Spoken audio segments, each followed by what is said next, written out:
Vamos falar de Vasco e Botafogo. Vitória do Gigante da Colina. Teve gente que cornetou a contratação de Pedro Raul, dizendo, não, vocês estão supervalorizando. Aqui, ó. Olha aí. Teve isso? Meteu gol. Teve. É? É o vizinho. Mas eu tenho certeza que quem não cornetou, quem fez uma análise técnica sobre isso... ponderou sobre isso. Trouxe bons argumentos. Vamos ver daqui a pouco. Tá bom. Primeiro vamos acompanhar o que disse o Barbieri, e aí depois vamos ver se... Esse corneteiro tá aqui? Não sei, vamos ver. Talvez ele se apresente o daqui a vizinho. pouco. Barbieri primeiro. Eu acho que a torcida tem que ter um pouco de paciência. Ele vem fazendo os gols, vai perder. É do ofício do atacante, infelizmente. É o homem que todo mundo tem uma expectativa muito grande de que ele faça todos os gols. Nem sempre ele vai conseguir. E ele é um jogador que se cobra bastante.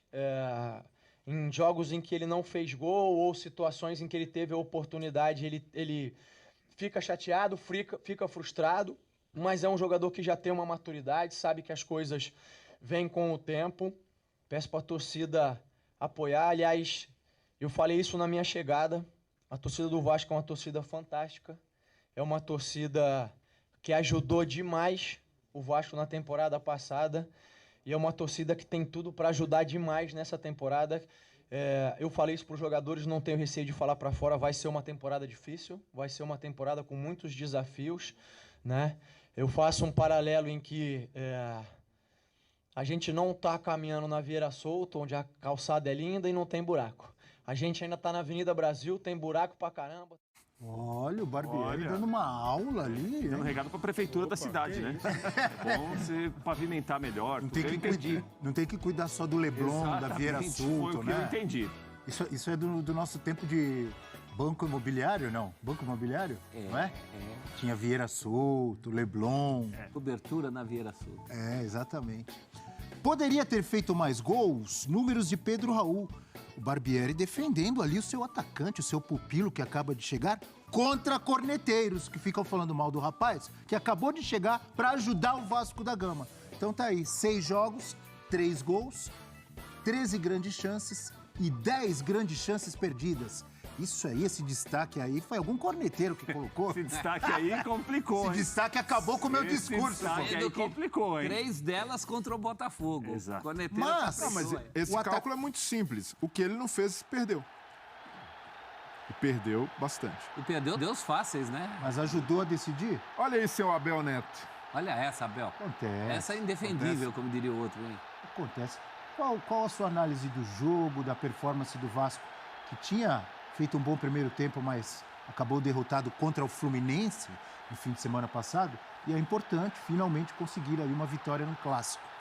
Foi um jogo confuso, um jogo bem adverso para o Botafogo, porque o Adrielson toma cartão amarelo cedo, uma besteira, um jogador experiente como o Adrielson não pode tomar cartão no começo de Clássico da forma que tomou, revidando provocação.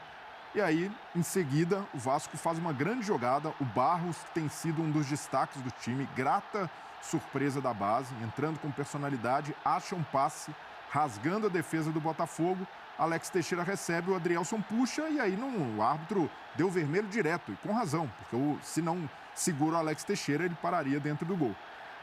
E depois disso, o Botafogo tem de lidar com uma série de acontecimentos.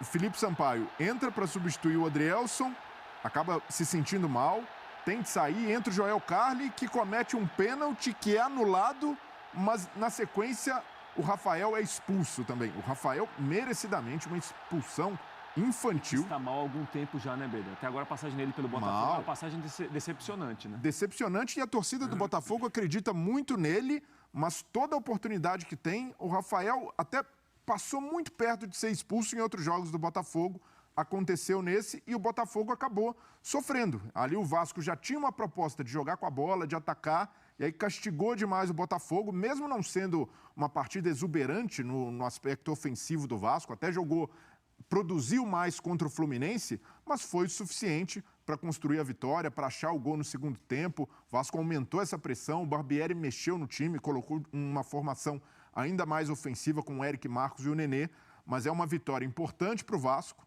porque vinha desse tabu, 9 derrotas seguidas em clássicos. Isso nunca tinha acontecido na história do Vasco. Então é um início de trabalho que dá confiança. Você quebrar essa sina, O Vasco, por exemplo, conseguiu marcar 5 gols contra o Resende, 5-0. O Vasco não marcava 5 gols desde 2019. O Vasco não fazia 5-0 desde 2004. Então, já são... A gente brinca, mas são indícios, é isso que você vai falar. Sim. De um novo Vasco. Melhor do que nos anos anteriores. Muito melhor. É de um Vasco que consegue ser mais competitivo e de um Vasco que tem uma estrutura definida e começa a ter uma identidade. O Barbieri, eu concordo plenamente quando ele disse que está tentando estabelecer uma forma de jogar e a gente enxerga uma coerência. Mesmo quando o Vasco jogou mal ou oscilou, havia ali uma proposta de jogo. Contra o Volta Redonda, por exemplo, não foi bem sucedida. O time jogou mal, mas essa proposta estava ali, essa identidade estava posta. E isso, para mim, é o principal. Um técnico ter um direcionamento, acreditar nisso e aos poucos ir mexendo. Agora, o Vasco, com esse começo interessante, com bons resultados, está longe de sofrer na temporada? Acredito que não. Ainda é o Barbieri também, você viu o que ele falou, que vai ser um ano difícil. E ele está absolutamente dentro da realidade. E aí isso se encaixa para o Pedro Raul também. Quando eu ponderei aqui que o Pedro Raul é um centroavante mediano no futebol brasileiro... Toma cuidado, vai lá, vai. Não, mas hoje o status do Pedro Raul é de uma prateleira média no futebol brasileiro. O Pedro Raul não é um Luis Soares. O Pedro Raul não é um Yuri Alberto, por exemplo, ou até mesmo o Rony, quando joga de centroavante. Yuri Alberto, não sei não. Luis Soares eu concordo, mas o Yuri Alberto... mas Não estou dizendo que seja ruim, é muito bom. Yuri Alberto, mas o Pedro Raul foi destaque no Brasileirão ano passado. Pois é, mas Goiás. Mas esse é o ponto do Pedro Raul. Você pega a carreira e tem esse ponto alto. Teve alguns momentos no Botafogo, mas no Botafogo ele se caracterizou e ficou marcado justamente por lances como esses.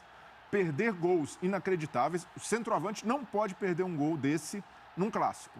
Esse gol, a gente estava discutindo aqui, abriria o placar, o Vasco já estava com um jogador a mais. Então, ele fazia uma partida ruim até o gol, esse gol de cabeça, ele não jogava bem. Centroavante é assim, Breno. Claro. Você está cansado de saber. Quantas vezes a gente viu? O cara tá, centroavante pode, goleiro aqui não pode. A mão que afaga é a mesma que a pedreja. Tá lá quem tá lá para marcar, às vezes para perder. Não, mas no caso do Pedro Raul, eu concordo com o Breler. Ele perde alguns gols imperdíveis, que às vezes podem fazer falta, ontem não fez. E essa questão dele ser mediano, Breler, é que o futebol brasileiro também vive um momento mediano, né? Eu acho que é por isso, diante do que o Vasco não tinha, e o Pedro Raul até cronologicamente foi o primeiro dos principais reforços, eu acho que aí teve realmente um barulho em torno do Pedro Raul, que não teria em outros tempos, mas é o que temos para hoje. Mas até nesse cenário mediano, a gente consegue encontrar centroavantes que têm aproveitamentos melhores, que são mais o cara do gol. O Cano, por exemplo, no Fluminense, que passou pelo Vasco. Aí é outro patamar. Não, é outro patamar e de um cara que recebeu a bola, ele vai guardar. Se ele tiver uma chance no jogo, ele vai aproveitar. O Pedro Raul precisa ter um aproveitamento melhor. E quando a gente mostra aqueles números de 13 chances criadas e o outro indício importante do Vasco, tem criado para o centroavante. O Pedro Raul não pode reclamar de que não está recebendo bola, de que não participa. Participa bastante porque ele é acionado. O Vasco tem criado. Agora falta ao centroavante converter essas oportunidades, mas eu acredito que com confiança, e foi importante ele ter feito o gol mesmo depois de uma atuação ruim, ele pode ter um aproveitamento melhor. Para completar, viu, professor? Para completar o maravilhoso comentário, como sempre, do Breler, veja como ele é teimoso. Comentou, falou sobre o Vasco, falou sobre o Pedro Raul, falou sobre tudo. Mas ele acha que eu não percebi que ele não quis falar ou citar quem deu assistência. Porque ele é teimoso. Quantas vezes eu falei para ele, o Vasco vai fazer gols esse ano com cruzamento, assistência do Nenê. Abel, você às vezes você debocha de coisa séria, Abel. Eu tô debochando. E eu me sinto um pouco provocado com essas suas ironias. Obrigado por tomar as dores. Não, fica tranquilo. Então, você também quer assumir essa bronca? Não, vai lá. Não é isso, é que você, Quem deu o passe pro Pedro Raul? A gente está tentando pensar médio e longo prazo aqui. Além do estadual, em jogos mais difíceis. Não, mas peraí. Nós estamos falando de Vasco e Botafogo, que foi jogado ontem. Correto. Então, clássico, hein? Clássico. O jogo contra o Botafogo é um jogo fácil? Não. Clássico? Não, mas bom. isso que o Breler falou tem que ser pontuado. É um jogo que ele teve muitas intercorrências e virou um outro jogo. Não dá para saber no 11 contra 11, o Vasco poderia ter vencido 11 contra 11, mas era um outro cenário. Por exemplo, o Botafogo não teria tirado, o Luiz Castro não teria tirado o Tiquinho Soares no 11 contra 11. Teve de tirar. A preocupação do Luiz Castro com 2 a menos era tirar os lados do campo, me parece. E o que isso ia influenciar no cruzamento do Nenê? Não, é que o Nenê é o seguinte, toda vez que você se empolga com passes, lances ou gols do Nenê, a chance dele ficar depois do estadual vai aumentando, Abel. E aí é outra conversa depois do estadual, entendeu como é que é a coisa? E a culpa será do Abel. Exatamente, reconstrução. Você contratou um advogado agora, Rafael Prats, é isso? É uma pessoa que tem visão de... Olha, enxerga o ponto futuro. Essa normalização do médio do Abel me incomoda. E o Nenê, ele perde a posição para o Alex Teixeira, mesmo o Alex Teixeira não estando na sua melhor fase física. Agora ele começa a entrar num ritmo legal, tá jogando, tá tendo sequência, mas ainda assim sai o Nenê e entra numa situação de jogo já favorável, em que o Barbieri coloca o time para atacar, mas ocupando um espaço que os adversários já manjaram, é o Nenê caindo pela direita, sempre buscando cruzamento, e bola parada com o Nenê também é algo que se torna previsível. É muito pouco viver só de bola parada do Nenê. Levantei a mão aqui pedindo para falar. Posso fazer uma pergunta para o seu advogado aqui? Faça, por favor. Para o Rafael Prats? Fale com o meu advogado. É óbvio que eu sei, tenho consciência das limitações de um jogador mais de 40 anos, etc. e tal. Mas você que gosta muito de usar o verbo ajudar, ajuda, né?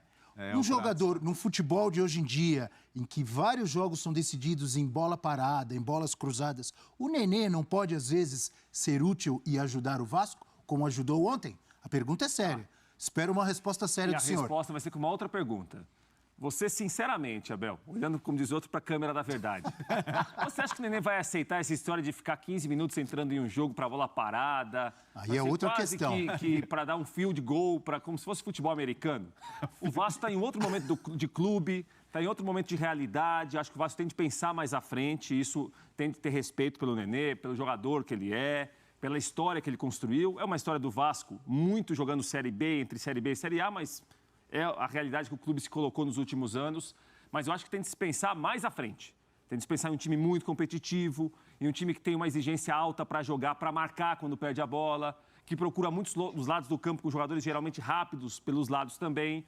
Então, assim, eu acho que já é um acerto com o Nenê de jogar até o final do estadual. Até o final do estadual ele está no elenco. Por estar no elenco, o Barbieri vai usar. Em determinados jogos ele vai ser titular, em outros vai entrar para 20, 30 minutos e ok. Acabou o estadual, aí é um outro Vasco que a gente viu no estadual, serve de parâmetro para começar o ano, e aí eu acho que é uma outra realidade que o Nenê não está. Você fez a pergunta, eu vou responder.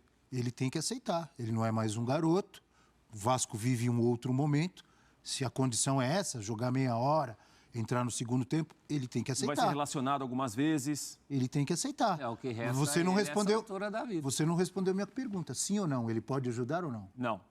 Obrigado. Nem como elenco? Não. Puxa vida, que ingratidão, hein? Não, ingratidão, espera um pouquinho.